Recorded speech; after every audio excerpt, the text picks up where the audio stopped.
muster my faith just to touch when I lost it quick and gotta take the dark side. So I switched from same song, different pitch. I'm here that I'm found. They make me lock. Good morning. Come on, friends and neighbors, you know you're born to die. In my situation now, because the judgment day draws nigh. Right, hallelujah, am I Born to die. must not tremble on the spirit fly. Am I born to die to lay this body down?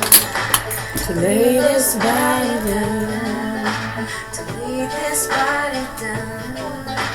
To lay this body down. Down, down, down, down, down, down.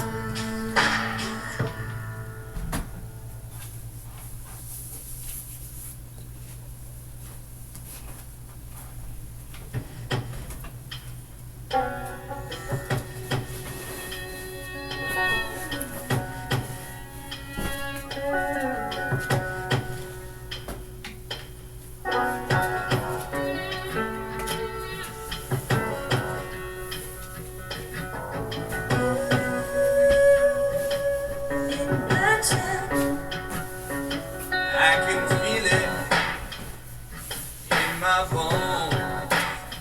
I need someone to help me, but I'm all alone. When did I act now? I don't know. There ain't a safe place where I can go. Nowhere to run, nowhere to hide. Nights when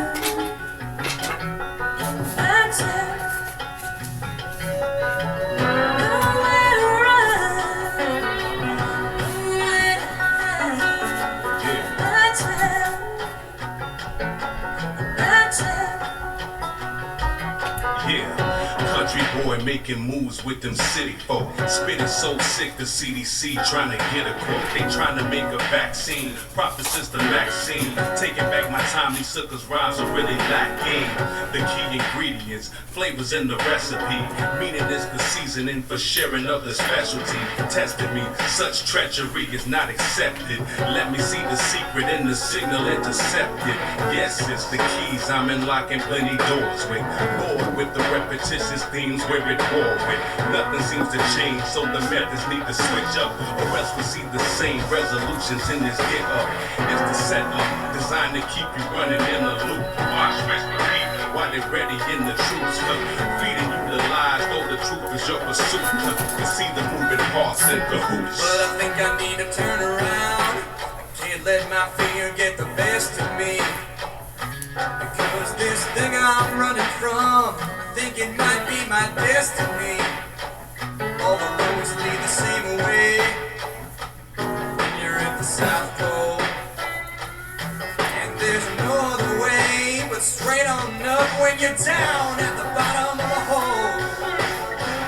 Nowhere to run, nowhere to hide. That's how, that's how. Nowhere to run, nowhere to hide. That's how, that's how.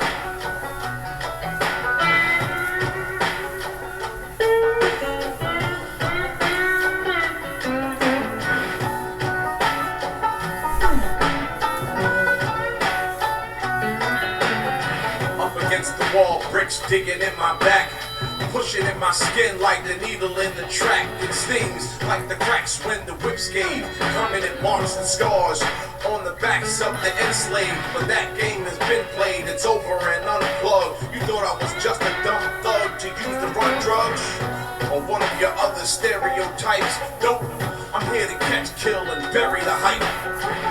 Only after its exposure. And once I have some closure, I'm regaining my composure. But at the moment, you're revving up the motor. The sun's heat is growing, I'm set to supernova. Stressed like a soldier with a sick case of shell shock. Trapped like a rat in an enemy cell block. This here is your last chance, you're pushing me too far. I'm not the one with nowhere to run, son, you are. Nowhere to run, nowhere to find my time, my time. Nowhere to run, nowhere to hide my time. Country boy making moves with them city folk. Spitting so sick the CDC trying to get a quote. Nowhere to run, nowhere to hide my This here is your last chance, you're pushing me too far. I'm not the one with nowhere to run, son, you are. my town, my town.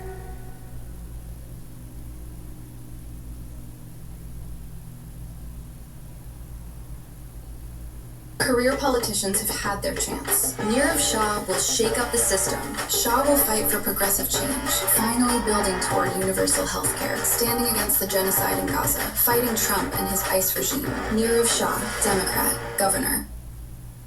Shutterfly knows behind every unforgettable story, there's a photo book made to preserve it. Here's to the storytellers. Make something that means something. Shutterfly. Come on. Come on.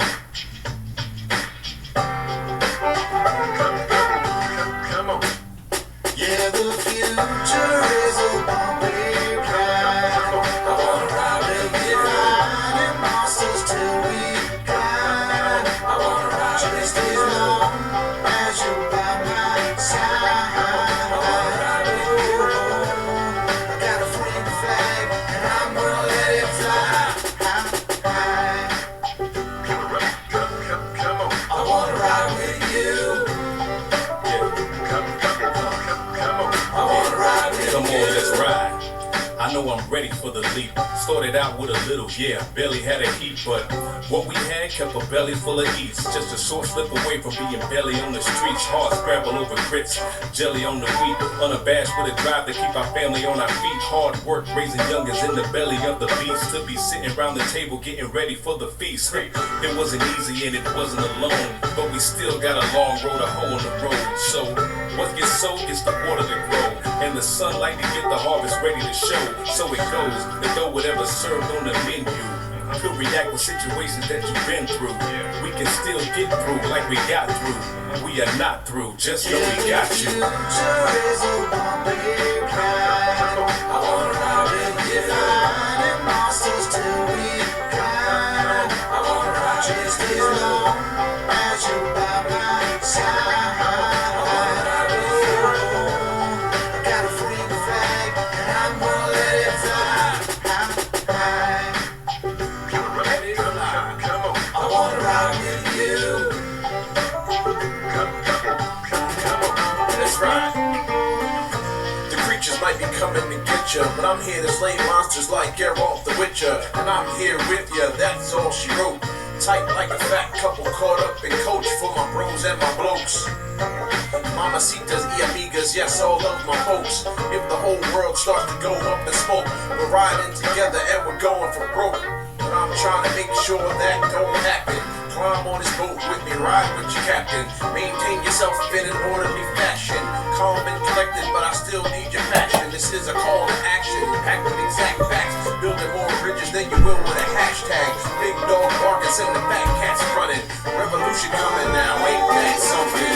Future is a bumpy ride. Come on. I wanna ride with you. Fighting monsters till we die. I wanna ride just as long as you're by my side. I wanna ride with you. I got a free flag and I'm gonna let it fly high.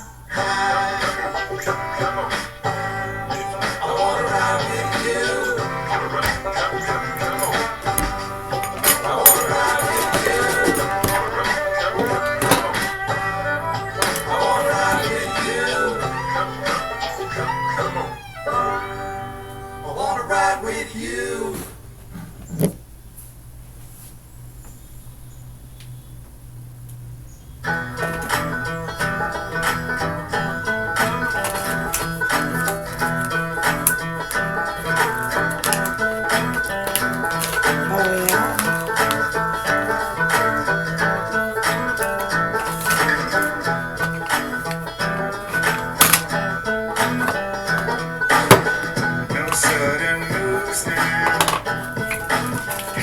the money. Don't act a fool now. Just hand me the money. Everything's cool now. You hand me the money. I'm too big to fail, so what you gonna do now? Just hand me the money. Nobody move, nobody get left off. Still on nothing move but the dollars. Bounty on my head, on the run from the marshal. What's the most wanted? But the law can't stop us. My picture on the poster, my partner riding shotgun. My pistol out the holster, rob the coach again. We bouncing with a fist full of paper faces of deceased presidents. Mama, I'm an outlaw, the streets is my residence. Showdown in Bucktown, strap case of trouble. Bartender, let me get a jab. Make that a double. Matter of fact, put the money in the sack on a double. Make the room move. Couple caps out the muzzle. Every day we hustle, but the struggle don't stop. Catching beef cattle, muscle head, hunting for the crop. I'm some wild cowboys. Long range and no tonto, aiming at your head, poncho. Give it a pronto. No sudden moves now. Hand me the money. Don't act a fool now. Just hand me the money. Everything's cool now. You hand me the money. I'm too big to fail, so what you gonna do now? Hand me the money. You know the rules, so just give it up slow. Unless you don't wanna live to kiss your family no more. It's a daily operation, a sticking and moving. I love this occupation, a shooting and looting. This money bag grabbing, big horses. Ride around town with 500 horses. We gonna need some coffins to lay your bring head down. I never miss, I got enough shots to go round. Real firepower, Shoot us for an hour. spitting out tobacco, blowing out the sour. I gave you fair warning, but you didn't wanna heed. You can fuck around and catch a bullet in your sleeve. 1 through 10 gallon. Trigger happy would go to stay smiling. Been growling. Money is the evil for some people. So just give it up, I wouldn't wanna be you. No sudden moves now. Hand me the money. Don't act a fool now. Just hand me the money. Everything's cool now. You hand me the money. I'm too big to fail, so what you gonna do now? Hand me the money. No sudden moves now. Hand me the money. Don't act a fool now. Just hand me the money. Everything's cool now. You hand me the money. I'm too big to fail, so what you gonna do now? Hand me the money. Hand me the money. Hand me the money. Hand me the money. Hand me the money.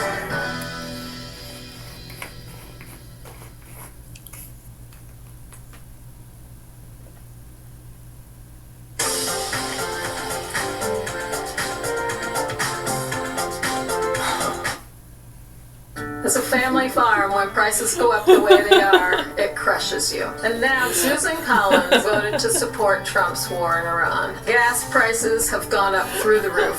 Tell Susan Collins to stop Trump's war. We can't afford it.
Last night, while I was digging a grave in a rainstorm in Kentucky.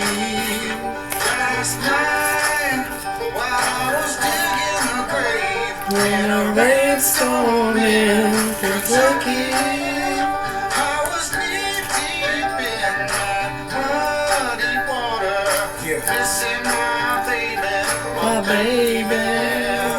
From a ville like Nash, gangsta grass. Walk that line like Johnny for the cash. From a town called Whip That Ass. And I'm feeling homesick, finna feel like glass. Full of dirty water, spitting like I'm sitting this and quitting for a quarter of a century. What the judge sentenced me, knee deep in the streets, I plead insanity. It wasn't my fault, all the voices in my head kept screaming out that she was better off dead. Trying to pull them out like the head by the strands. I don't know what happened, all this blood on my hands. I see holes in the wall, furniture tall. Calling out to my lady, getting no response at all. Her body ain't moving, why she ain't breathing? Must have blacked out on this dark rainy evening. You gotta take that shovel A rainstorm in Kentucky. when it's time. You gotta take that shovel A rainstorm in Kentucky. that grave, oh Lord, has to get dug for my baby, my baby. Brother man, I got the shovel in my hand, trying to excavate this land just as fast as I can.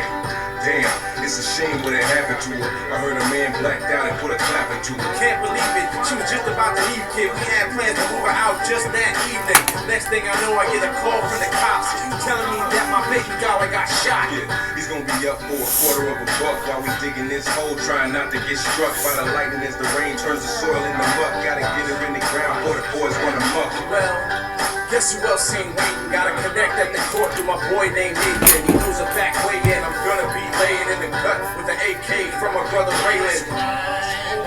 While I was digging a grave In a rainstorm in Kentucky.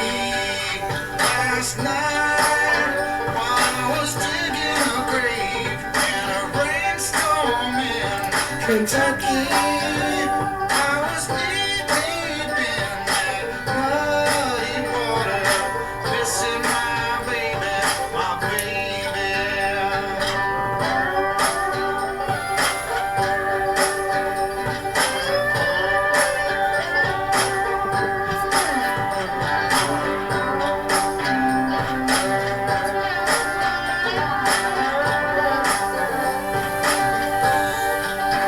Through the county, the fair for the bounty. Out on the head to get him dead and make it count. A life for a life, I have to do what I have to do. And now that she's gone, what the hell do I have to do?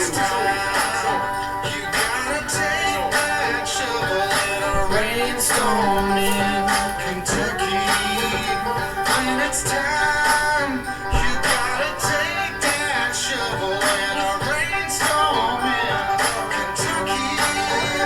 That grave, oh Lord, has to get dug for my baby, my baby.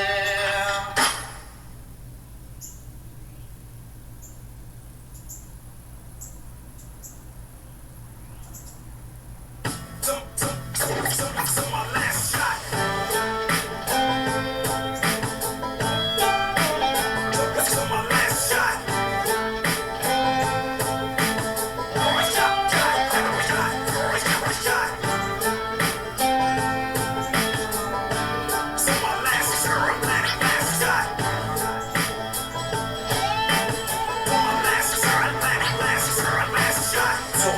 setting up the dock while I'm renting up the block. I'm sweating cause it's hot and they setting up the plot. It's like a bad script with a shitty cinematographer. But the ending of the screenplay is me sending flowers up. Family and kin, homie mans and all your friends. I splatter all your limbs cause my strategy will win. They claiming that my days are numbered and I'll be forever hunted. Even try to make snitches out of all the teams I run with. Respect and honor, nobody dares to sell me out. If I get arrested, fam, all my victims bail me out. I hate the scheming from the sideline, ready to make a move until my brother's fucking plan before the battle begins. You lose, drunk off my ass, still 20/20 vision. Take you to gun school, your life is the tuition. When will you learn I'm impossible to kill?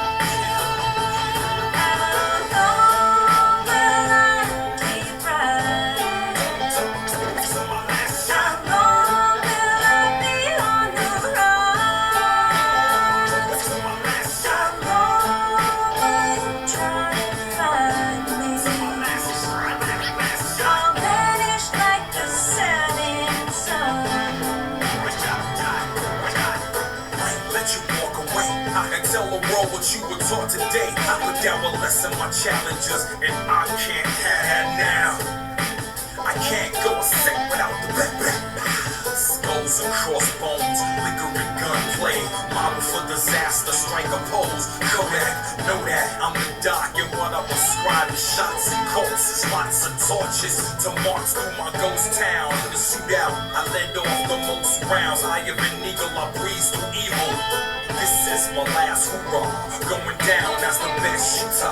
Tell Utah, move your ass out my path. All my bullets will tap dance all over your rib cages. Close the book, burn the pages. It's in the blood, can't deny my passion for shootout. Be careful, you might get what you asking for.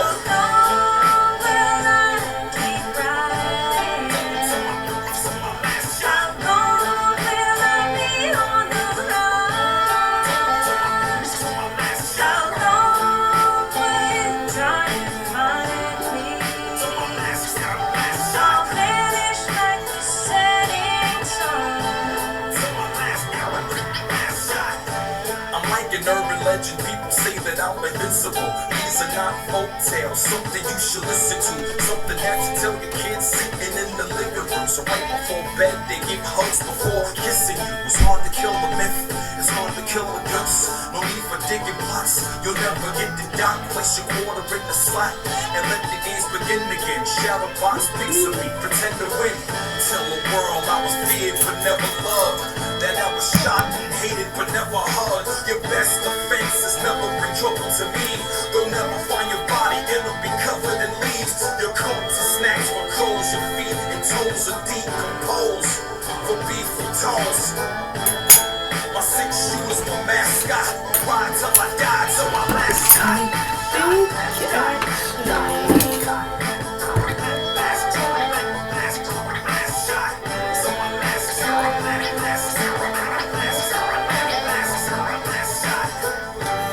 Something is kind of on a cusp of a transformation there. I can feel it.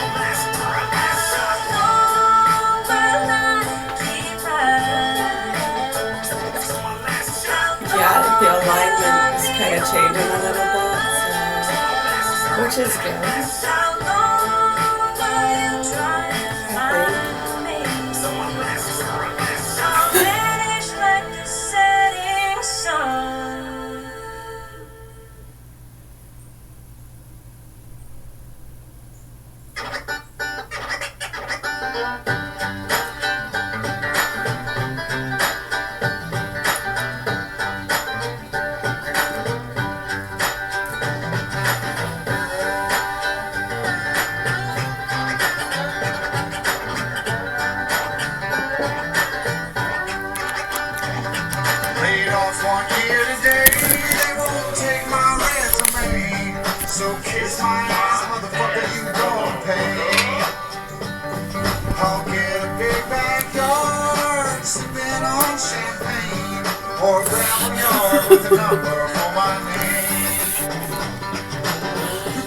Government or blame the economy. Some of the fault even belongs on me probably, but I don't give a damn at this point. I don't wanna see a single motherfucker move in this joint. Have a seat, place both hands under your feet. You may not get blasted, but you can't get beat. Please, Mr. Teleman, don't even try that. I know all of your tricks, skip the stack with the die crack. He try that guard up, I don't like how he's moving his arms. He goes for the alarm, he's getting harmed. Technically, the safe deposit boxes in the vault. I'm taking 2 hostages in case we get caught. Mismanager, yeah, you, and bring him on the redhead. Any wrong moves and both of y'all get I used to dead. get told to sit on your hands. Faces on the ground. Sit on If I your- hear a sound, stand on your- Let's go. On here today, they won't take my resume. So kiss my ass, motherfucker, you gon' pay. No wonder your arms are I'll so. get a big backyard, sipping on champagne, or grab a yard with a number for my name.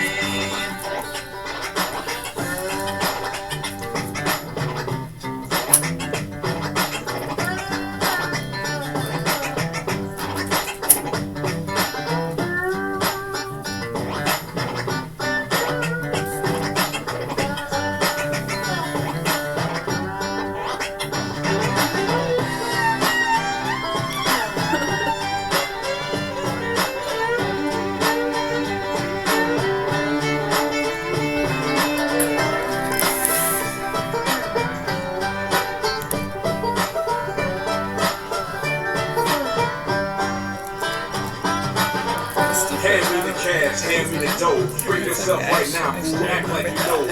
Met with the scratch, man. This thing ain't for show. It's a ticking time bomb and it's about set to blow. Hey, keep your hand in my line of sight. I don't think you really want to dive in this thing tonight.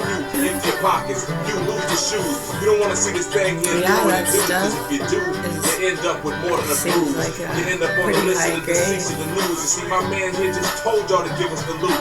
So if I catch wind of any pigs in pursuit, then one of these hostages is gonna catch a bad one. I'm already desperate, you don't wanna see me mad, son. This ain't a movie, but it's time for some action. So put it in the bag and hit the deck before I blast Lay one. off on here today, they won't take my resume. So kiss my ass, motherfucker, you gon' pay. I'll get a big backyard, sipping on champagne, or grab a yard with a number for my name. Or grab a yard with a number for my name.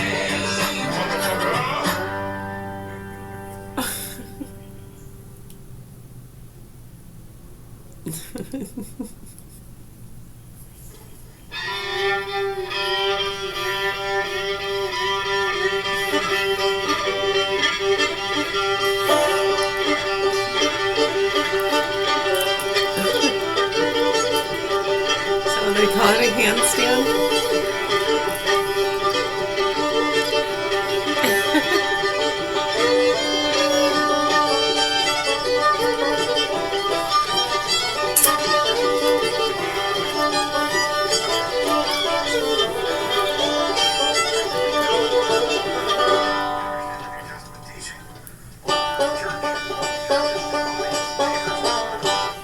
Last night I saw a bright red color in the sky. I asked for its purpose and it gave me a reply. It said, soon come the day master dies, but first you must prepare. Keep your eyes on the prize. To the beat of the drum, the light of the fire. Inside to be as free as a bird when it flies. So we're ready every act, sharpen every knife. Get our people inside ready and willing to take a life. There be none worth saving. Soon done slaving, but now we must prepare as usual while we maintain our plans to reach the promised land of liberation. Breaking the chains before the beast them awaken. Watch the houses ablaze before they cave in no more. Would I please to the sky be forsaken? All praises due, there be much celebration. The plantation will be gone by today's end. Ain't going no more to get this freedom. I ain't going no more to get this freedom. I'm gonna take this axe and plant it in your back. I ain't going no more to get this freedom. I ain't going no more to get this freedom.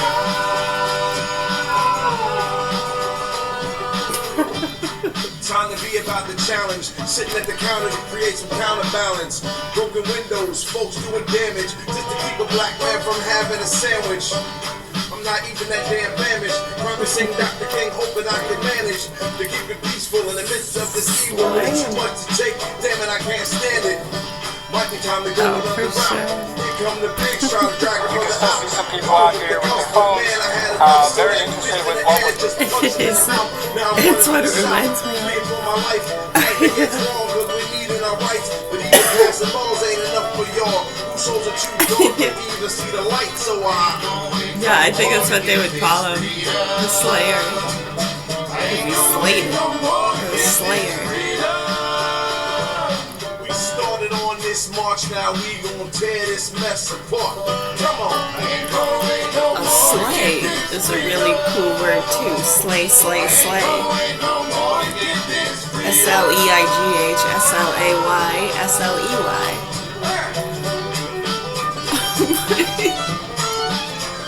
Slay, slay, slay. He's slaying these lyrics. The Slayer is slaying.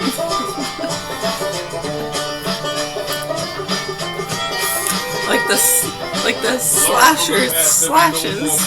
The Slayer slays. Players play. Johnny Rotten. They stand fan in the flame that they spark with the evil intentions they have from the start. But we still have to fight them, we tear this apart, and peace will be found with a spear through the heart. Another plan is a brother man in power positions. Sisters in greater control of our conditions. When it happens, I doubt you're gonna listen. Yet somehow consider yourself a Christian. Now I'm on a mission to take these levels. Oh yes, great idea. So instead of Huey, Dewey, and Louie,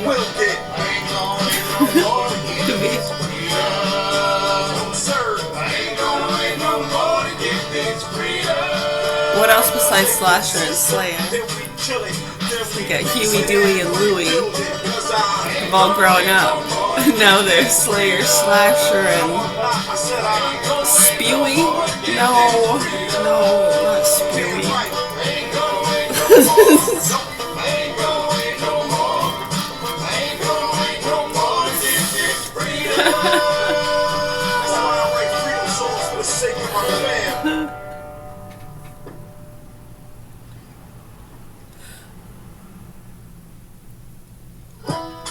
How about Slasher, Dasher, and Slayer?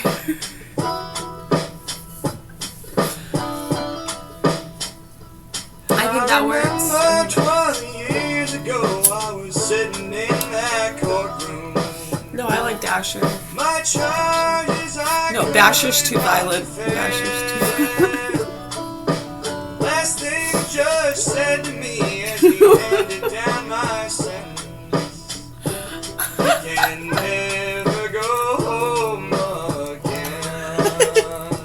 Never go home. Never go home. It's going to provide up to $300 million in assistance for local law enforcement. You've seen what the police have this road closed, and all the rest of the road breaking major narcotic operation underway in LA. Officials think give about that updates. if you're driving in the area for sure. Now But from Fox. it seems like this will probably be wrapping up right after the press conference, but a lot of people kind of just wondering, walking around right now in this area, wondering what happened, and they have their phones out and they're recording.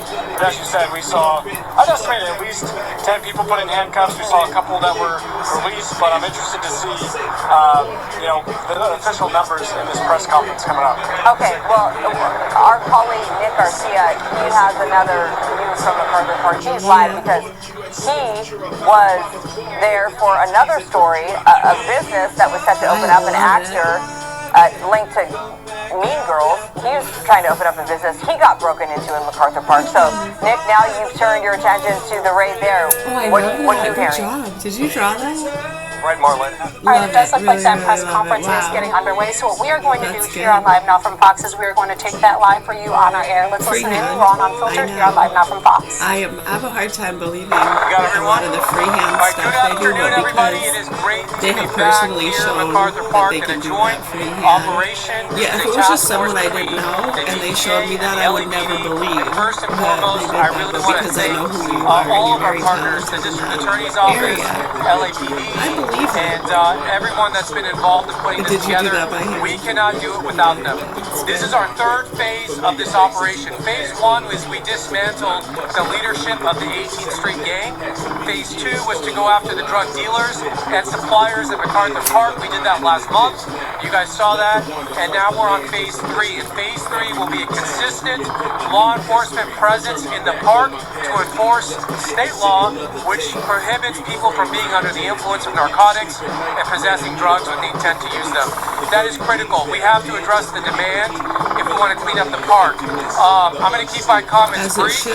This is, again, not a one and done. It's an ongoing operation. We're so excited to have, again, the partnership of the district attorney who is able to enforce the state laws, which we can't. One other thing I want to just announce. The President and the Attorney General announced the Model Cities Initiative. This is key. This is going to provide up to $300 million in assistance for local law enforcement. You've seen what the President's done in Washington, D.C. We want to do the same here in LA. So I'm officially informing LAPD and the City of LA that they are eligible to apply for this. We'd like to work with them, and we'd like to get them some federal dollars so they can boost their efforts here in the city of LA. And let's get LA cleaned up for everyone so we can enjoy the games. Well, thank you guys so much. And next, that is very I'd like to well bring Tony spoken. up, Thank the you. Special Agent in charge of the DEA. Hey, what's up? Good morning. Good afternoon. I want to thank all our partners, the U.S. Attorney's Office of the Central District of California, U.S. Attorney Billy Asali. Thank you, LAPD Assistant Chief Amada Tingarides, for the partnership and critical support. Thank you, LA County District Attorney Nathan Hockman, for joining us today as we partner in this effort to restore MacArthur Park and return it to the community. I especially want to thank the men and women of DEA working tirelessly to safeguard the health and well-being of our communities. Thank you, members of the media, for coming out to share the story of hope that we're putting out here today. Career politicians have had their chance. Nirav Shah will shake up the system. Shah will fight for progressive change, finally building toward universal health care. Thank you to the residents, the business owners who have reached out to thank us. 1 month ago, I stood not too far from this spot as DEA teams and LAPD officers executed a significant operation along Alvarado. I promised change and commitment to free MacArthur Park from crime, drug activity, and the sense of gloom and despair that's been plaguing this community. Days later, I came back. I visited the park, and I'm going to be honest with everybody here today. While things has changed, yeah, we put bad guys in jail, we took drugs off the street, there were still things that hadn't changed. And we're here today to let everyone know that the change is coming, and we're committed to doing this. We are here, we want the public and all those connected to MacArthur Park to grasp the new reality. You are seeing something different. We are taking a united stand, aligning to free MacArthur Park. Our presence will remain. You will continue to see decisive enforcement around the park. We mean business. This is not a photo op promising an overnight change. We know it's going to take a long time, contingent on significant manpower to make noticeable and enduring changes. I want to be clear.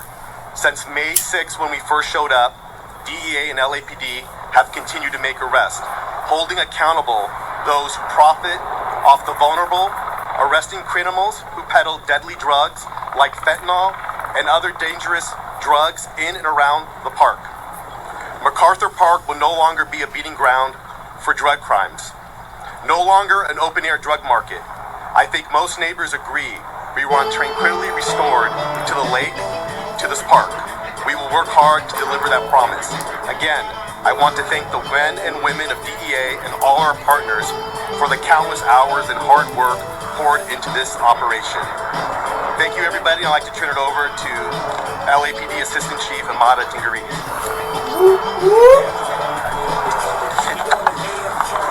Good afternoon. My name is Assistant Chief Amada Tingarides, and I am the Director of the Office of Operations for the Los Angeles Police Department. First and foremost, I want to begin by expressing my gratitude to our federal partners, U.S. Attorney Bill Staley, and the men and women of the Drug Enforcement Administration. Their commitment to protecting lives in this city has been unwavering, and the people of Los Angeles are safer because of it. Could I happen also want to 100 thank times a District day. Attorney Nathan Hodgman for standing with the men and women of the LAPD as we Well, work that ice cube together is cold to every restore time. MacArthur Park and the surrounding business Sometimes, and so I mean, community. if you already know, The residents, it can feel families, and colder business than it did owners before. that have reached out, You know what I mean? please know Right, if your you're voices outside matter. and it's hot, We that see ice you, cube feels really we cold. hear But if you. you're already cold, We want a better community the for ice you. cube doesn't feel as cold Last as it month, would if you're we stood here in a right hot on the sun. Alvarado corridor together Right? following a major joint DEA and LAPD operation. What did we target? Illicit drug sales in the area. We made significant Just arrests fucking that around. day, Good morning. but real change It is takes 6:57 sustained a.m. effort. here. How are you And that's doing? what you see here today. Doing We all right, promised doing all right. we would not stop. And that is why we are here today. Yeah. having a LAPD's coffee. Gang and Narcotics and Rampart Division Listening to some personnel, music. working with our federal partners, have remained engaged and on the ground in this community, making arrests, seizing dangerous narcotics, and holding accountable Yeah, we're gonna go to reading those class in who a little profit bit, actually. from addiction and prey on vulnerable people in and around MacArthur Park. Every arrest made, every ounce of dangerous drugs removed represents a life potentially saved in this community.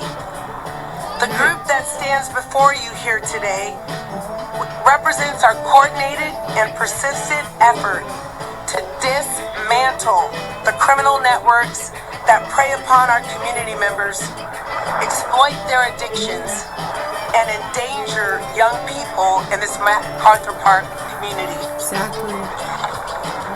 Our mission is to return this park, the lake, and this corridor back to the citizens of Los Angeles and the community members That of sounds MacArthur on Park, point. and to support those suffering from addiction by removing the predators who This exploit is them. We stand with this on Fox community News. It's for as just long people as talking over at it MacArthur takes. Park where they've been doing To some the of men and women of the narcotic LAPD operations. and the DEA, thank you for your relentless work, your professionalism, the empathy and compassion that you're showing to this community, and your dedication of relentless follow-up and making this community safer. To the people of Los Angeles, this beautiful city of angels, we see you, we hear you, and we are committed to delivering the lasting change that you deserve. Thank you very much.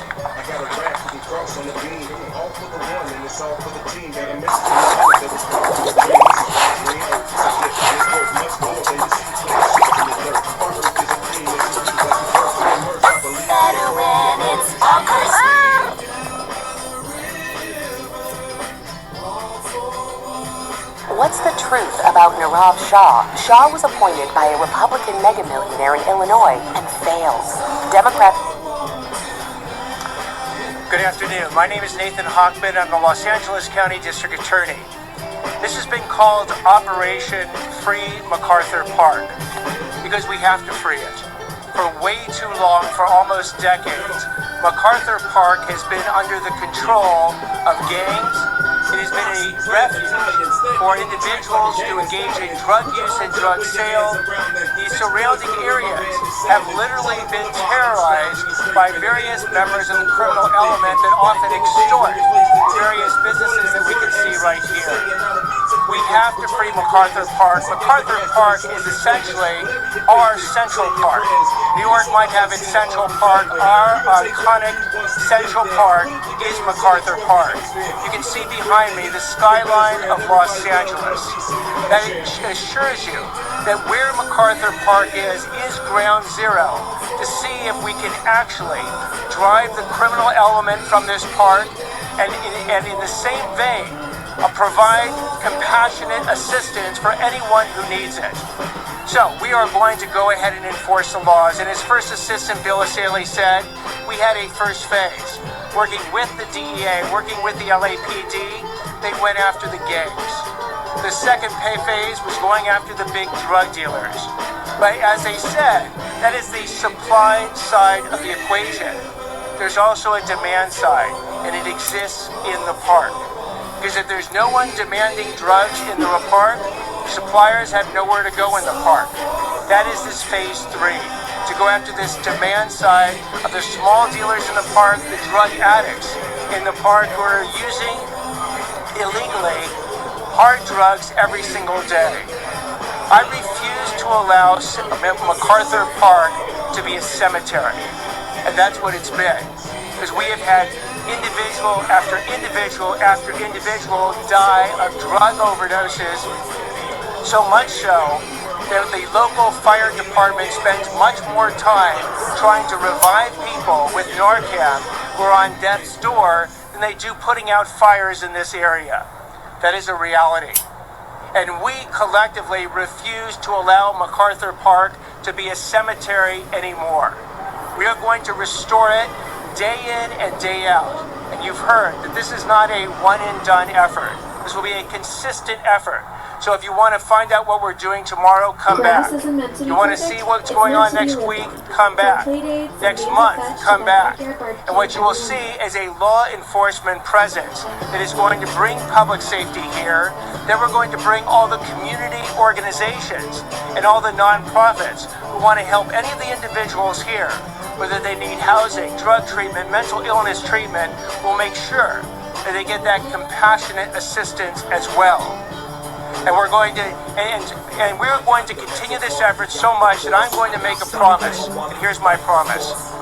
Labor Day this year, 2026, I am going to come with my family and I'm going to have a picnic in MacArthur Park, because MacArthur Park is going to be safe enough to have that picnic. Mr. Stanley, I invite you and our DEA and LAPD colleagues, please join myself and my family for a picnic. I invite the mayor, I invite every city council person, every member of the board of supervisors to join us here for a picnic on Labor Day, because MacArthur Park will be that safe. And again, I'm going to, you know what, everyone out there, please get your picnic baskets ready. Whether you live anywhere here, you work here, you're coming from abroad and you want to see what the iconic MacArthur Park looks like, Labor Day 2026 is the day we're going to have that picnic, and hopefully not just that day, but in the days to come after that. So again, I thank the U.S. Attorney's Office and our First Assistant Bill Saley, the DEA and the LAPD have literally dedicated hundreds of hours, and this will involve thousands of hours. The DA's office will be a participant hand in glove with all you folks. And again, thank you everyone here who has waged the battle to get us to this day, to get the focus on MacArthur Park to actually free it. Thank you very much. It's almost like different people coming through and selling jewelry and vitamins. Just different levels. We'll take a few questions, please be on topic, yes. Target audiences. Yeah. Do you want to address who wants to speak on that? Those arrests were primarily made by the LAPD. And then some people would say, "Oh, I'm not going down to that park." Good afternoon, everyone. Captain Ben Fernandez, LAPD Rampart Division Commanding Officer. We have made 6 citations, 13 arrests for the citations: smoking in public, quality of life issues. The arrests include drinking in public, the use being under the influence of narcotics, and a misdemeanor arrest warrant, and then having bulky items inside the park, meaning people having large items that are encampments going through the park. So we've been enforcing these quality of life issues. Thank you. How many arrests total? So 13 arrests and 6 citations total. Okay, and that's just in less than 1 hour's of work. Any other questions? They say this movement came I out of think nowhere. like areas around here over the years. I think back down by the skate park or different areas. Right, you know how it gets a little whatever for a little bit. It doesn't take long.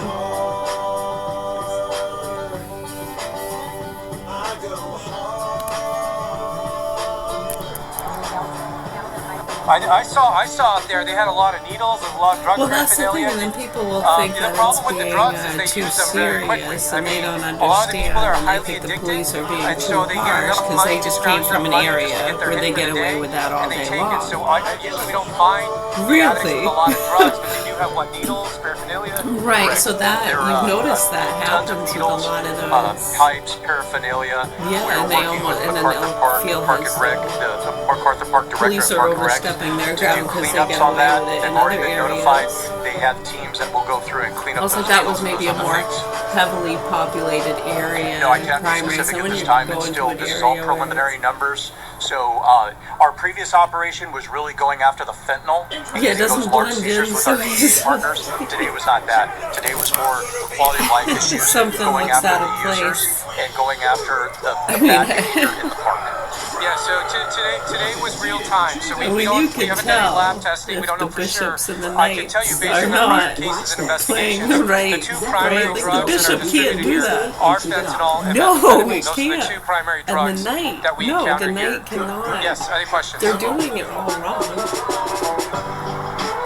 The board's not even set up right.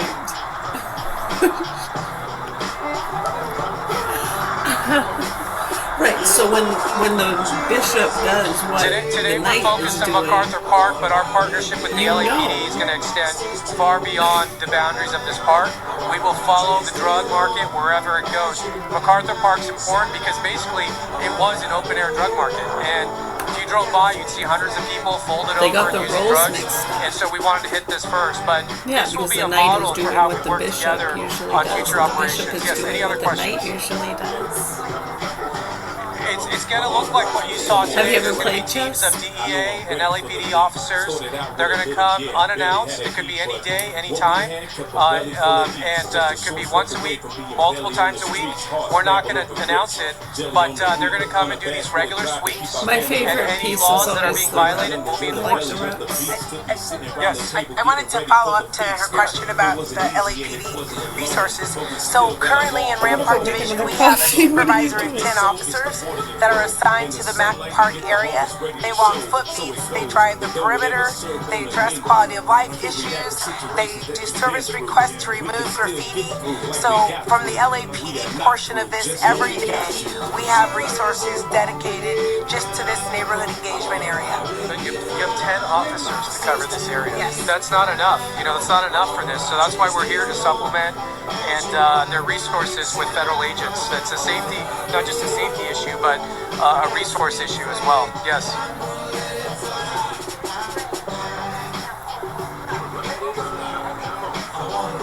Well, I just got here. I got here last May, so so I just got here. Nathan's only been in what, a year. I mean, how long has it been?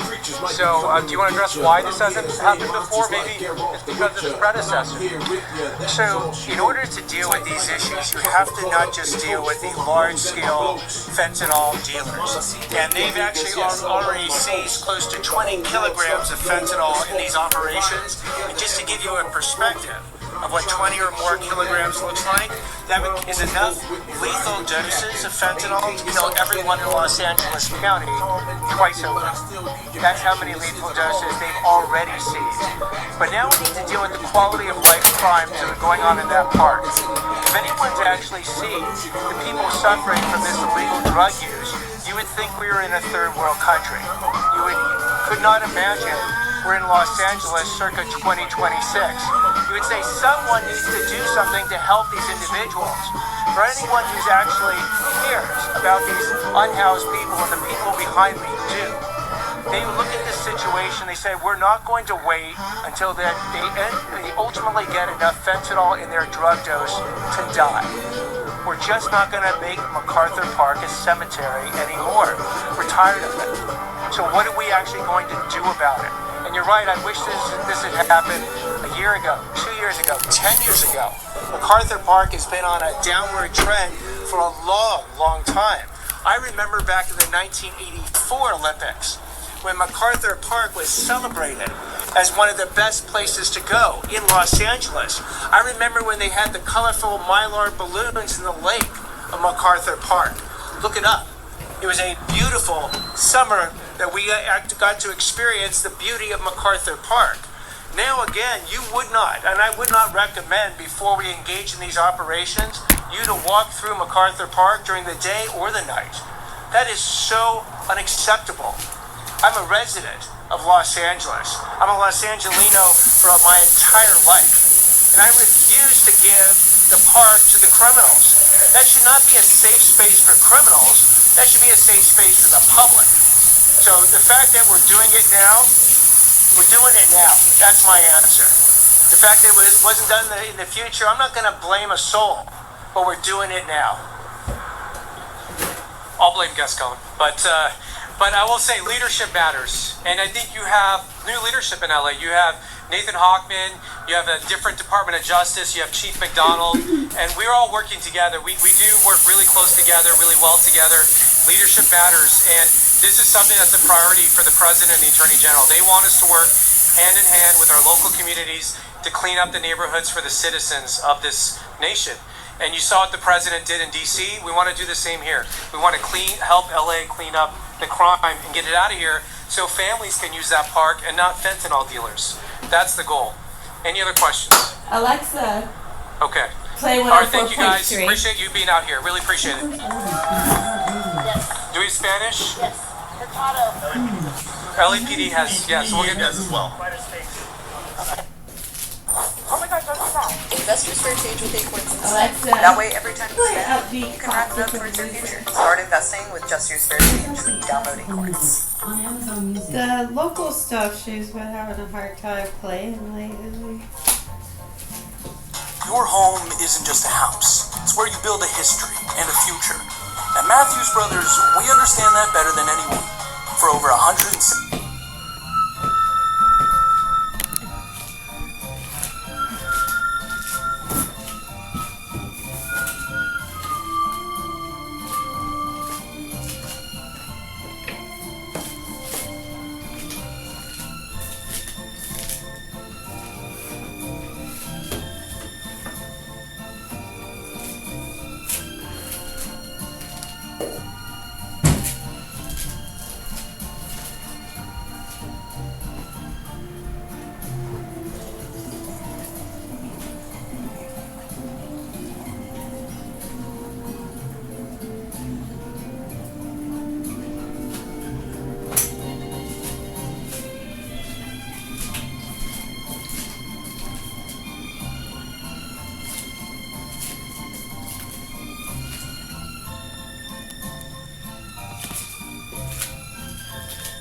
Today's guest is an author, he's a speaker, he's a former CIA officer who's also known for being a whistleblower in the CIA's use of torture.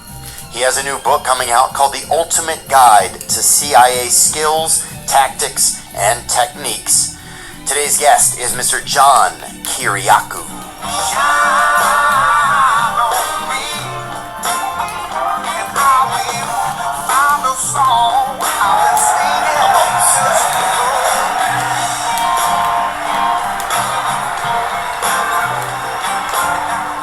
Yeah, I applied for a presidential pardon. You applied for a presidential pardon? Yeah. In fact, I brought a couple of letters. I hope you don't. As long as you don't meet me. If I sign them, it's not gonna help anything. I'm just telling you that. Oh, okay. I was gonna ask if you thought it would be helpful. I got. Did you really? Oh yeah. Oh, okay. Dang, I was joking. Oh no. I'm talking to Tulsi Gabbard on Friday. Did I tell you that? Oh, nice. Her husband is running a surgery today. I saw. Yeah, I messaged with her yesterday. She's great. Yeah, Tulsi Gabbard. She seems there's just something about her that seems genuine to me. And that's why they tried to destroy her. Is that what you think's going on with her right now? That's why the Democrats tried to destroy her. I really do. But even right now, I mean, she's just taking a leave. I know it's for her husband's health. Yeah. Oh yeah, headed into surgery this morning. Oh, is that what it says? Yeah, she tweeted, or she Instagrammed it. Yeah. Yeah, do you think, because she's kind of like, and she just took a break. She took a complete break from politics. Yeah. You remember when she was running as a Democrat? Every time she would inch up in the polls, the DNC would change the rules for participating in the next debate. So they would do it just 1 or 2 percentage points out of her reach every single time because they were threatened by her message. She just wouldn't get with their program. She's always seemed very Like she has her own. Oh, she was definitely independent. Independent. That's what it is. She's always been very independent. Well, they did the same thing with Bernie Sanders. It was like exactly the same thing with Bernie Sanders. So I guess my question would be like, you know, and I can't remember if I asked Bernie this or not, but why would you stay in a party that you know at a certain point is not, that's cheating you? Yes. And you know, the Democrats did something in after the 1972 election, which I think people don't pay anywhere near enough attention to. Nobody at the DNC wanted George McGovern to be the 1972 nominee. He was the most popular at the time, especially among young people. Good morning. But he was he was the weakest nationwide, and he ended up losing 49 states. But you know, it's a party of the people, right? If the people want George McGovern as the nominee, then George McGovern should be the nominee. And they didn't let him become the nominee? No, they let him become the nominee, and then as soon as he lost the race, they instituted this thing called superdelegates. So if you are a member of the House, a member of the Senate, a governor, a lieutenant governor, a state party director, a state committee chairman, you're automatically made a delegate to the convention. Well, there are like 1,500 of them. And so you end up with situations like West Virginia and Wyoming where Bernie Sanders beats Hillary Clinton in both states, and Hillary Clinton wins literally every delegate from those states. Wow. Like, how's that fair? So wait, explain that to me a little bit better, because I want to get on this. And George McGovern was a major reason Democrats later created super delegates after McGovern's 1972 nomination and landslide general election loss. Party leaders wanted a way to give more influence to experienced officials and reduce the chance that a highly activist primary electorate would produce another nominee they saw as too extreme. So you're saying the people believed in this guy? Oh yeah. Even though he lost, the people believed in him, but the party and whoever that is didn't want it to be like just like a populist vote. They didn't want just the people to have the choice. They wanted to go back to the days with the smoke-filled back rooms, with the party bosses choosing who's going to be the nominee. And if they put it more on the shoulders of just the super delegates, then they could control fewer. It was fewer people they had to control. Exactly. Wow. Exactly. I am proud to say, in 1983, I was a sophomore in college. I was the Speakers Committee chairman. I was the whole committee of the George Washington University College Democrats in the days when I was a Democrat. And I saw a little blurb in the Washington Post saying, hey, remember George McGovern?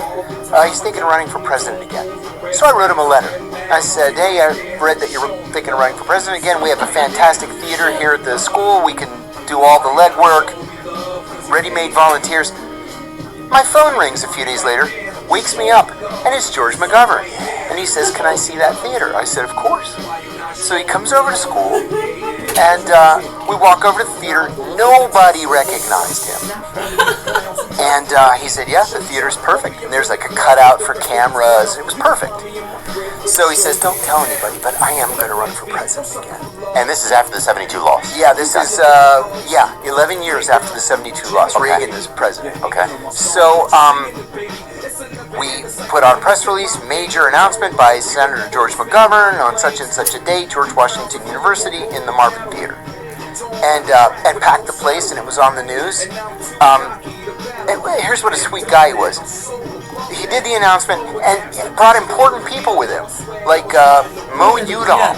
Remember Mo Udall? He ran for president in '76. He was a congressman from Arizona. And there he is. And then Cliff Robertson, the Academy Award-winning actor, and his wife, Dina Merrill. Yeah, they both came. So he brought some... Like brought his own A-listers. He brought his own influencers. Yeah, and Frank Mankiewicz, who had been Robert Kennedy Sr.'s press secretary, was Senator McGovern's press secretary. He must have been geeked, huh? Oh, yeah, it was incredible. And then he makes the announcement, he shakes everybody's hand, and he invites me back to his apartment, and his wife made tuna sandwiches. Nice. Just the loveliest people. He ended up, crazy as it sounds, coming in third. Walter Mondale won. Gary Hart came in second, and McGovern came in third. And that was for the Democratic Party? Yeah. Wow. And they kept saying, drop out, George, drop out, George, drop out, George, because he was pulling young people. I remember Jesse Jackson, when he ran, he was very close, right? Wasn't he the populist choice, kind of? Yes, he was the populist choice. 1984 and 1988. He was. Very much so. And because I remember, I think we had a sign for him, like, our family was always like, pretty, liberal and hopeful and new ideas, right?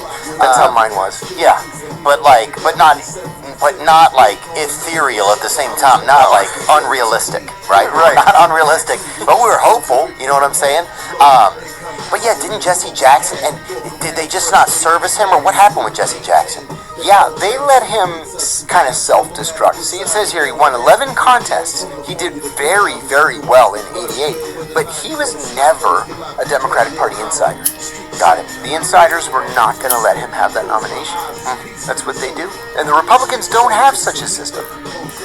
You don't think so? No, they don't have superdelegates, which means that an insurgent candidate like a Donald Trump can win a nomination. I see, but it's less likely to happen in the Democratic Party? Much less likely. Because of superdelegates. Wow, I didn't realize that only one party had those. Al Franken. Because, hold on, before you move forward on Al Franken. So, but didn't Jesse Jackson win a few, like, in a row? Like, he was on a roll. He was building momentum. And they were like, yeah, we're going to put the brakes on this. And when they say we are going to put the brakes on this, who is the we? Is it just... It's the state committee chairmen who make up the Democratic National Committee. Got it. But it's just the insiders. It's like the money talking, whoever those, like... It's the smoky background. This congresswoman from Florida, her name escapes me. 3 names. But anyway, she was the head of... What was it? No, she was the head of the DNC in Debbie Wasserman Schultz, thank you very much. Okay. Debbie Wasserman Schultz gave Hillary Clinton's campaign all the debate questions before the debate. But Bernie didn't get the questions. Crazy. It's crazy. It's fixed. Yeah, I think we all know what happened at this point. Yeah, the fix was in. But the fix was in, but it's just, it starts to make you feel like, okay, that the regular person, like what you really want, even the idea of that, it used to feel real, yes, and it doesn't feel real anymore. Yes. And that, I think, is one of the scariest things happening in America right now. You're like, it used to feel hopeful, and now it feels, will we survive? There's something else. It's not a hope. I don't even know if it's somewhat of a fear, but it's more of an uncertainty. But America used to feel like this hopeful thing, like we're building this thing that's gonna that means something that we're gonna pass on to our children, and that could possibly stand the test of time. And when something like that, you believe in something like that, it makes your day-to-day interactions and your interaction with your country, and it makes that all more meaningful to you, so you show up for it differently. We're sitting here with John Kiriakou. Thank you so much for coming in. Thank you for the invitation. I love the show. I've seen so many clips of you recalling stories from your time in the CIA. Yeah. Is having a good memory a requirement for the job? Oh, yeah. Is it really? Oh, my gosh, yes. Is it a requirement? It's actively encouraged. I had a station chief one time who gave me the biggest compliment. You had a what one time? A station chief. Okay. So I was doing an operation in the Middle East, but I was doing it from headquarters. The station chief called me. We were friends from our training days. And he said, listen, we recruited a double agent out here. He's insisting on meeting with the chief. But it's just too dangerous for me to meet with him because he doesn't know that we know he's working for the bad guys. Got it. Can you come out here every month and meet with him and pretend to be me? And I said, sure. So I did. To make a long story short, I would do the meeting and then go straight to the airport and fly back to Washington. There was a midnight flight. And I would write the reporting cable from headquarters instead of writing it from the station and then sending it to headquarters. I'd write it from headquarters and send it to the station. And the great compliment he gave me was, he said, your memory is so good. You remember so many details that when I read the cables, I feel like I'm in the room watching it go down. And I said, that is exactly what I'm going for. Yeah, I've always been proud of being able to do that. But it wasn't a requirement when you I guess, I don't know if you audition for the CIA, but how do you... Yeah, you kind of do. Yeah. What's that process like? Like, how do you get... Extensive. Is it? It's changed from when I joined. when I joined, I was in graduate school at George Washington University, and I was taking a class called The Psychology of Leadership. And the class was about why foreign leaders make the decisions that they make. One of the examples that sticks in my mind is the Yalta Conference at the end of World War II. Why was it in Yalta, of all places? I'm not familiar with it. Bringing up the Yalta Conference. The World War II. The Yalta Conference was a World War II meeting of the heads of government of the United States, UK, and the Soviet Union to discuss the post-war reorganization of Germany and Europe. Okay. Yeah. So Roosevelt, Churchill, and Stalin, they all met in Yalta. They all met in Yalta, which is really, really hard to get to. And you can't just, get in a plane and fly over the war. The war's still going on. Right. So Roosevelt took a train to Norfolk, Virginia, then took a boat to Malta, which took like a week, right? Back in those days. Which is obviously a psyop because it rhymes with Yalta. Right? And then he had to go to Cairo, and then Iran, and then from Iran to Yalta. He was sick. He died a month later. So the reason why it was in Yalta is because Stalin had a spy in the White House, and the spy told him Roosevelt is sick. And so Stalin wanted him to be as weak as possible. When they arrived, or when the American side arrived, Roosevelt was exhausted, and he wanted to go to sleep. But Stalin insisted that the talks begin immediately. And so just to be able to go to bed, Roosevelt gave up Poland. Look, I'll throw in Poland. Let's talk tomorrow. Exactly. Oh. Yeah, dude, look, sometimes, bro, you show up, and you're like, I can't do it. Yeah, or you just say, look, yes, take that, that's fine, you know what I'm saying? I gotta brush my teeth and lay down for a few minutes. It's crazy the things you will give up when you first get somewhere just to get to your room and unpack, to urinate. So I'm in this class. And just to be clear, so they made him go all that way just because they knew it would weaken him. Yeah, there it is. So they created a path that would just that would add to him because they had a spine in the White House. Yeah. President Franklin D. Roosevelt died of a massive cerebral hemorrhage on April 12, 1945 at Warm Springs, Georgia, just 2 months after the Yalta Conference. Wow. The grueling 7,000-mile trip to the Soviet Union, combined with his severe underlying cardiovascular conditions, took a significant toll on his already failing health. Wow. You see what a well-placed spy can do for you? That's strategy right there. That is strategy. That's the big leagues right there. The big leagues. So I'm in this class, and the professor, Dr. Gerald Post, eminent psychiatrist, tells us to shadow our bosses for a week. Just watch our bosses. Spend each day with them, and then do a psychological profile on our bosses. And this is when you're at George Washington University. You're a student. Right. Okay. I was in grad school. There's Jerry. And what a great man he was. He died of COVID, the poor guy. Oh. So he was murdered. Right. Carry on. I'm working at the United Food and Commercial Workers Union at the time. And I worked for this guy who was a mean, angry, old school union organizer, right? I was a little bit afraid of him, to tell you the truth. Big, strong, mean guy. And halfway through the week, we got into an argument, and I called him a racist, which he was. Yeah, and he got so mad, he set a stance, and he put up his fist like this. And I put up my hands thinking, dang it, I went too far this time. And he goes, my penis is bigger than yours. And I said, what? And he goes, my penis is bigger than yours. I said, you know what, you're nuts. And I quit, and I walked out. So I went back and I banged out my paper.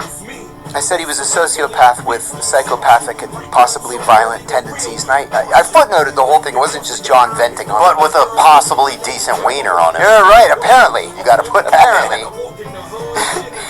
And so I get the paper back a week later. Dr. Post gave me an A, and then in the margin he wrote, please see me after class. So I go up to him. I said, Dr. Post, you wanted to see me? He says, come to my office. This classroom was on the 6th floor, and the office was on the 4th, so I went down there. He closed the door, and he says, look, I'm not really a professor here. I'm a CIA officer, undercover as a professor here. I'm looking for people who would fit into the CIA's culture. I think you would fit in. You know, would you like to join the CIA? And I said, oh yes, I would. And so the rest, though, is up to you. It was kind of a long story, I'll skip it, but he made a couple of calls that got me deep into the process. So, Mr. Post was your professor. Yes. And you also had this job where you were under, where the guy was the racist guy. Yeah, that was at a union. Okay. So I was using that union job to put myself through grad school. Got it. And then I quit and I walked out. I said, the guy's dangerous. And I guess the way I wrote the paper made him think that the analysis was concise, it was to the point, and I backed it up with the facts. So I go through these weird. He sent me across the river to Roslyn, Virginia, Arlington, Virginia. It's a little neighborhood right across the Potomac from Washington. Okay. Hold 1 second. Yeah. So he was a CIA operative, this professor? Yes. Now, when someone's a CIA operative but also a professor, are they an actual professor that then gets hired?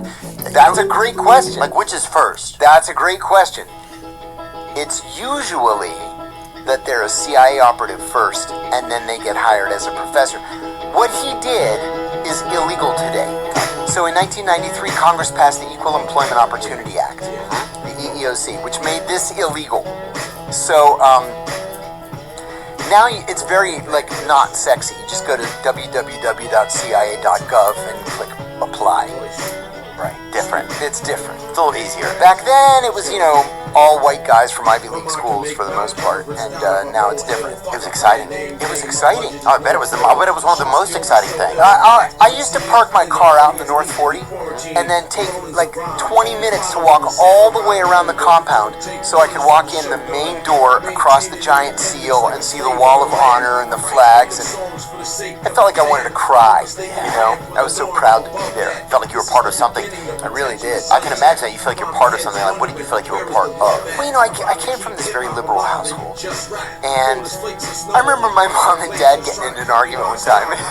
It was the Pennsylvania primary of 1976, and my dad voted for Frank Church, who had created the church committee that completely reorganized the CIA and stripped it of its power to carry out assassinations and things like that.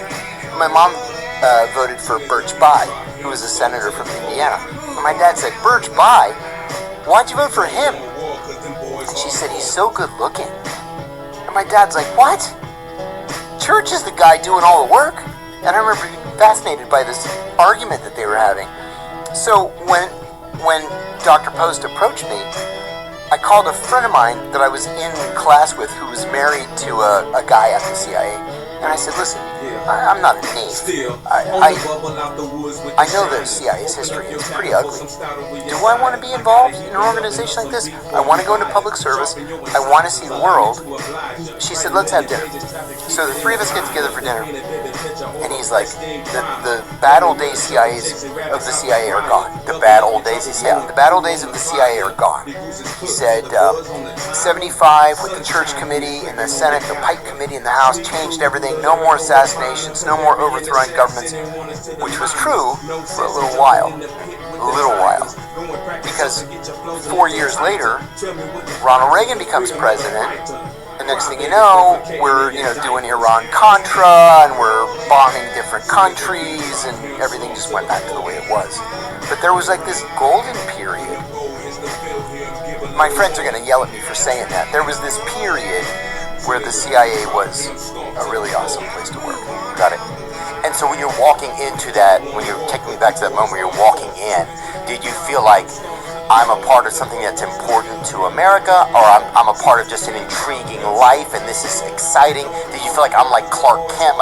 And there's no wrong answer. This is all just curiosity. Oh, sure. The first 7.5 years that I was there, I was an analyst. In the office that Dr. Post had founded, the political psychology division. And I really felt like I was a part of something big, I was only on the job 8 months. And it was just as I started to feel like I really knew what I was doing. I was the leadership analyst, the psychological analyst on Iraq. And the reason I was given Iraq was because, not my words, these were the words of my leadership, nothing ever happens there. It's the same cabinet since the 1968 revolution. Nothing ever happens. So learn the writing style, learn the tradecraft, and you can move on to something interesting like Romania, they told me. I said, great. So my friend just played ball in Romania, actually. It's a great place, Romania. I love it. Oh, yeah, it's great. I gotta get over there. My buddy Patrick McCaffrey, he just finished playing ball over there. Anyway, carry on. I love it. So, just as I get to the point where I really feel like I know what I'm doing, Iraq invades Kuwait. August the 2nd, 1990. I walk into the office early, like before 7, and my boss says, yeah, shit's popping, now you gotta show up. I couldn't wait to get into the office that day. My boss says, don't take your jacket off, we're gonna go to the White House. I'd never been in the White House before.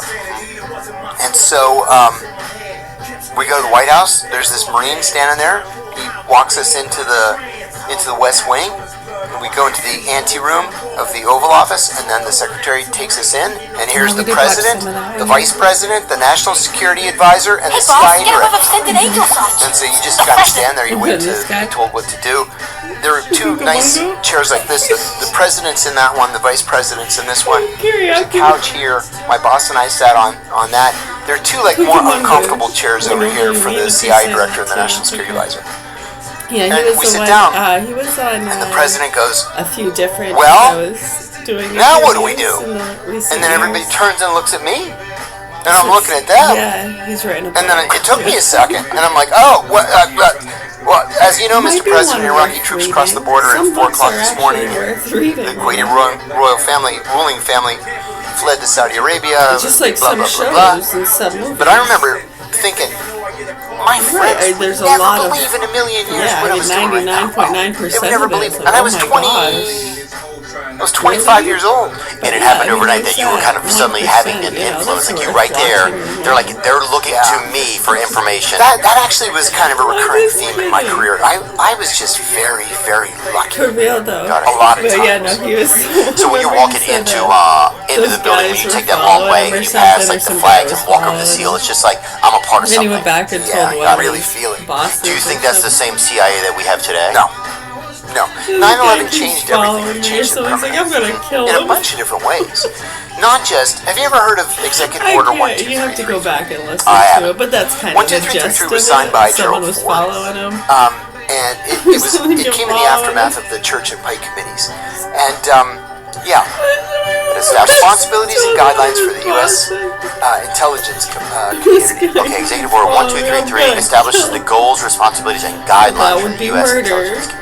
Got it. Number 1, you can't kill people anymore, right? Well, this was after the Church Commission, right? Exactly. You gotta stop killing people. And we had these, we're putting explosives in Fidel Castro's cigar and putting poison on the steering wheel of his car and stupid stuff. And so, 12333 Real said, Tom and Jerry shit. Yeah, exactly. You can't do that stuff anymore. And then it's been amended over the years. Well, after 9/11, Bush is just like, just kill everybody you want. Wow. And so we set up these offices. That's hold on, we'll finish that in a minute. That's like another 2 hours long. We just started it. It's about 25 minutes in. And we're gonna listen to this. We actually, I believe, did listen to some of this last night. Yeah, I'll play some of it. We're gonna be doing reading in a little bit, so I don't know if my reading voice is gonna hold up today. Oh yeah, well, between a lack of hanging myself upside down and the humidity, not lack of humidity, but due to the increased humidity and lack of hanging myself upside down. Not really like hanging myself upside down, but just doing those kind of exercises that tips yourself up the other way, you know?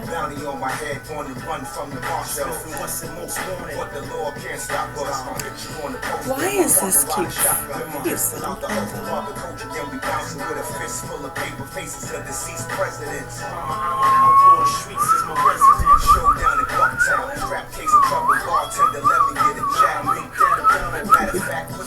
You know what I mean? If you're doing any kind of stretches, yoga, bowing, praying, whatever it is, you tip your head upside down. Right. One of the ones I like to do is if you spread your legs shoulder width, and then put your hands behind your head, kind of like if you were laying down, you just were going to put your hands behind your head to relax. Right, so your elbows are pushed out to the side. Your hands are behind your head. I usually just put my fingers, down at the base of my head. So if you push back, almost like you'd catch yourself with your hands, Alright. So see how you can push back with your head and push forward with your hands, like you're resisting yourself. You want to be really careful and focused here. You might hear little cracks and creaks and feel things, maybe even feel things popping. It depends. Juices are flowing. Right, so then when you bend forward, so like you're going to hang yourself upside down, you can almost feel that, the difference, huge difference. Go slow, go slow. And then when you're down, hanging upside down, take a nice slow breath. Breathe in and out. And then do the resistance thing again. Try to push up, but hold yourself down in that position. The hands. Be very careful. If you've never done this, you could fall over. I don't want anybody to pass out. Okay.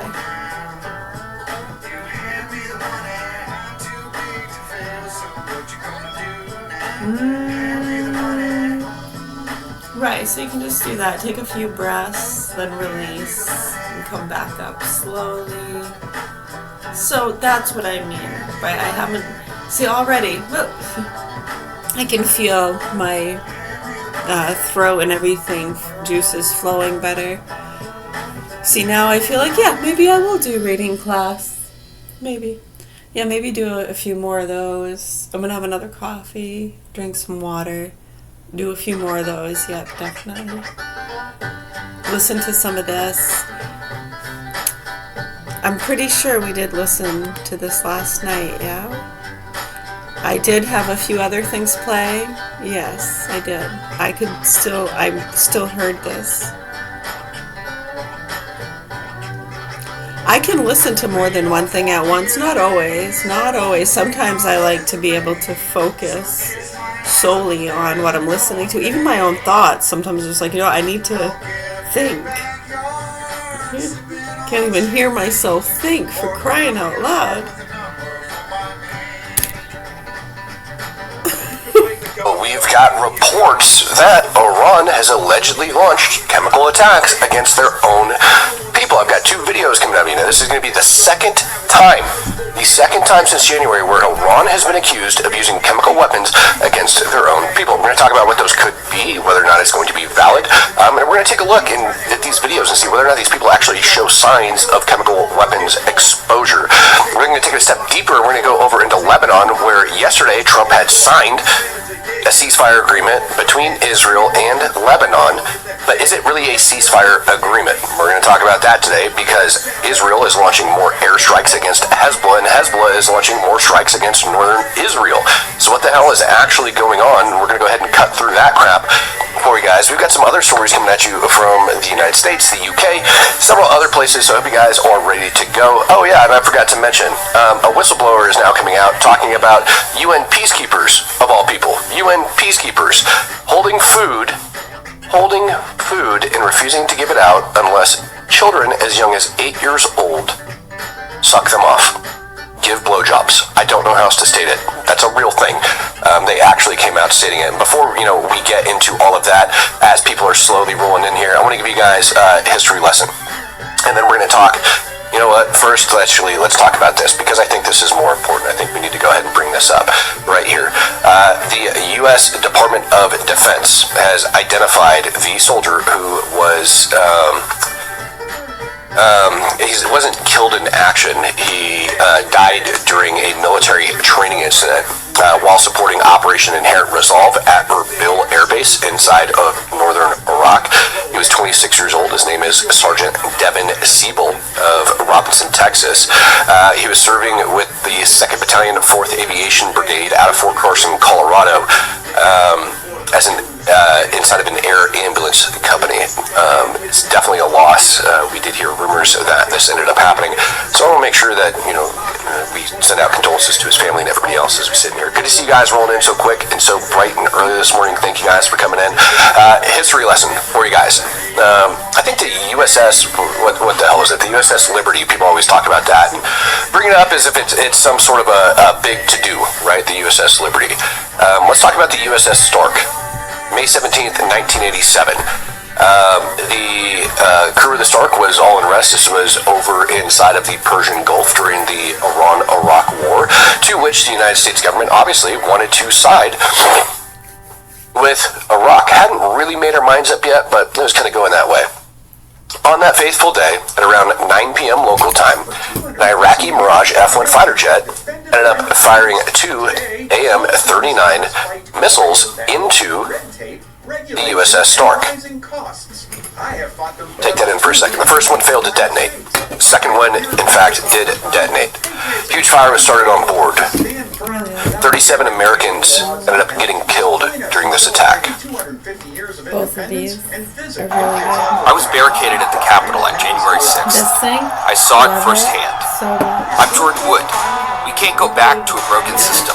I can't stand idly by as Trump rips away healthcare.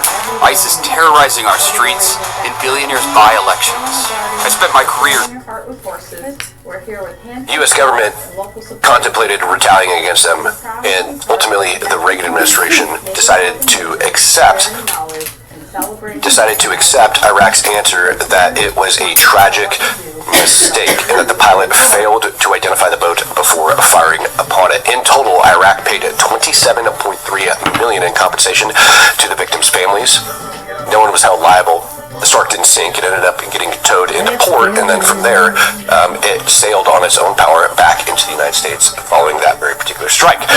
So bring that up because yesterday we had MTG call out and state that we should not be doing any military cooperation or partnership with any nation. We shouldn't have any of that going in there. And apparently she doesn't understand that when you don't have these partnerships, when you don't have these agreements, things like this are going to happen because of mistakes, because of communications, because of comms issues, etc.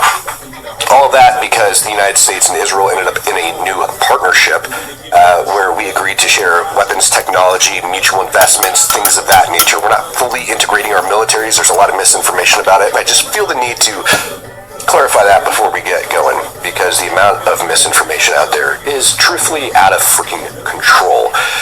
All right, let's see here. I can't even read your name, sir. Guile. He says, U.S. military surprised about people using chemical weapons. What do you guys call white phosphorus? Well, I don't know if you understand this or not, but white phosphorus is not technically a chemical weapon, nor is it forbid from being used inside war.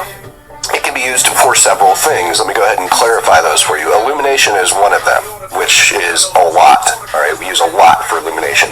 We also use it for smoke and screening, which is perfectly legal. And I have personally ran through smoke from white phosphorus my entire freaking career that's coming off of it because we use it for screening when you want to maneuver U.S. troops.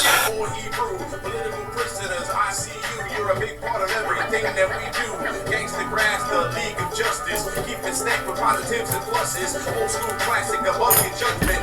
Bring the mix of the rugged and the rustic. Push the buttons, get with us, kid.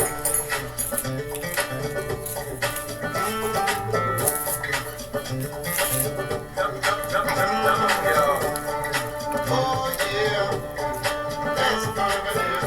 Ain't nobody gonna stop us now. Oh yeah, that's permanent.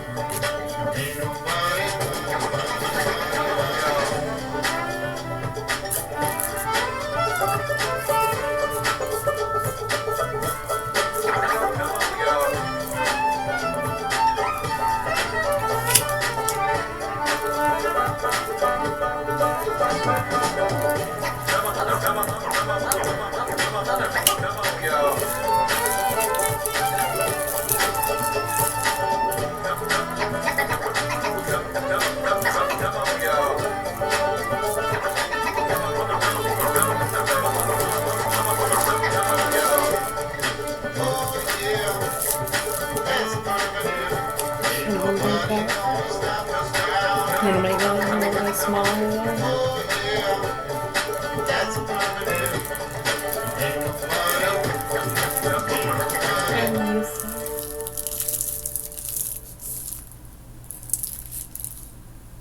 At Dead River Company, we know your trust is earned. It's in every answered call, every on-time delivery. That's who we are, who will always be. Dead River Company, earning your trust for generations. Maybe. Yeah, it's almost 8 a.m. here. It's like 7:51. Have very different ideas about what it means to be a hero.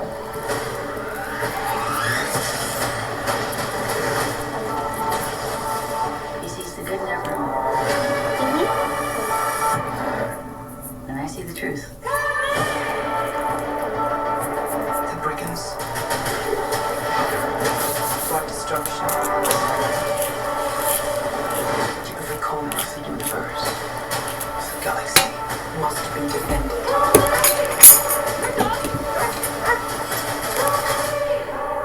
You cannot give up on me.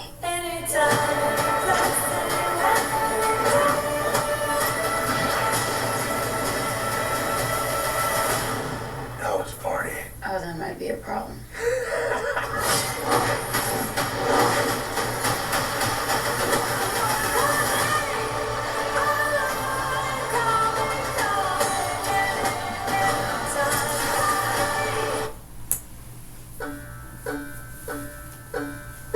Punch the clock, hit the field for a paycheck to make the daily yield. Same plantation, just a different year. Now it's supervisor instead of overseer. Work daily, but you paid every other week. But if you didn't go in, how would you eat? Same way back in the day of slavery. Bent over all day in the southern heat. Everybody had a job, no unemployment, so you could be employed and still be exploited. Building train tracks, but getting left behind. Making others rich while we getting robbed blind. They the 1%, we the 99. Got us paying rent while they stocks climb. We do all the work while they sit back. And the lowest paid still pay the most tax. I'm just trying to pay my bills, but it feels like I'm still picking cotton. Picking cotton. It's been 500 years, but it seems like we're still picking cotton.